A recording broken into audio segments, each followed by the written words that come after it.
Mwongozo wa kujifunza Biblia leo ikiwa ni Februari 25, siku ya Jumatano. Mada inasema siri ya Mungu yafunuliwa. Soma Wakolosai sura ile ya kwanza aya 26 hadi 27. Mara mbili Paulo anazungumzia ile siri.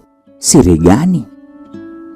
Katika sehemu nyingine Paulo anarejelea siri ya Mungu ambayo ni kusudi la Mungu la milele aliyoiazimu tangu milele kwa utukufu wetu. Wakorintho wa kwanza sura ile ya pili ya 7, na kufunuliwa kupitia mpango wa wokovu. Petro anazungumzia ukweli huu kama kitu ambacho manabii walikitazamia na kwamba malaika wanatamani kuyachungulia. Petro wa kwanza sura ile ya kwanza ya 10 hadi 12. Uliwekwa kabla ya kuwekwa misingi ya dunia. Petro wa kwanza sura ya kwanza ya 20, na iliyositirika tangu zamani za milele. Warumi 16:25. Hata hivyo, kwa njia ya maisha, kifo na ufufuo wa Kristo, siri hii imefunuliwa. Wakorintho wa pili sura ile ya 3 ya 14. Rejea zifuatazo za siri ya Mungu zinaelezeaje vipengele mbalimbali vya mpango wa wokovu?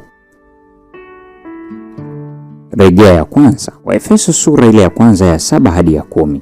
Rejea ya pili, Waefeso sura ya 3 ya 3 hadi ya 6. Hatimaye vitu vyote mbinguni na duniani vitaunganishwa katika umoja kamili katika Kristo. Hili lilikuwa lengo la ombi la Kristo katika Yohana 17. Namna hili lingetokea hasa ilikuwa siri ambayo sasa imefunuliwa kwa njia ya Injili. Kwa nini Mungu angetupenda sana kiasi kwamba angemtoa Yesu, hazina ya mbinguni ya thamani mno, kwa ajili ya wokovu wetu? Itakuwa mada tutakayojifunza milele zote. Lakini tunajua hili, Kristo alikufa kwa ajili ya wote, ili walio hai wasiwe hai tena kwa ajili ya nafsi zao wenyewe, bali kwa ajili yake yeye aliyekufa akafufuka kwa ajili yao. Wakorintho wa pili sura ya 5 ya 15. Kwa hiyo wote wanaomwamini Kristo, Wayahudi na watu wa mataifa, wanashiriki sawa katika ahadi za Mungu kwa njia ya Injili na wameunganishwa pamoja katika mwili mmoja, yaani kanisa. Kristo ndani yenu, Wakolosai 1:27. Inarejelea Kristo kukaa ndani ya moyo kwa imani. Waefeso 3:17 linganisha na Wagalatia 2:20. Muungano huu wa kiroho na Kristo unawawezesha waumini hata sasa akatuketisha pamoja naye katika ulimwengu wa roho. Waefeso 2:6, na kuonja nguvu za zamani zijazo. Waebrania 6:5.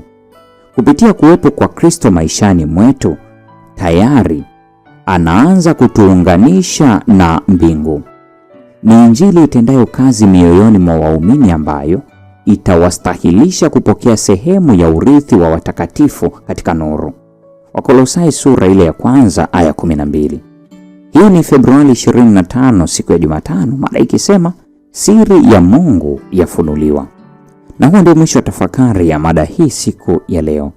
Kesho utajifunza uweza wa Injili. Mungu atubariki sote na nikutakia wakati mwema.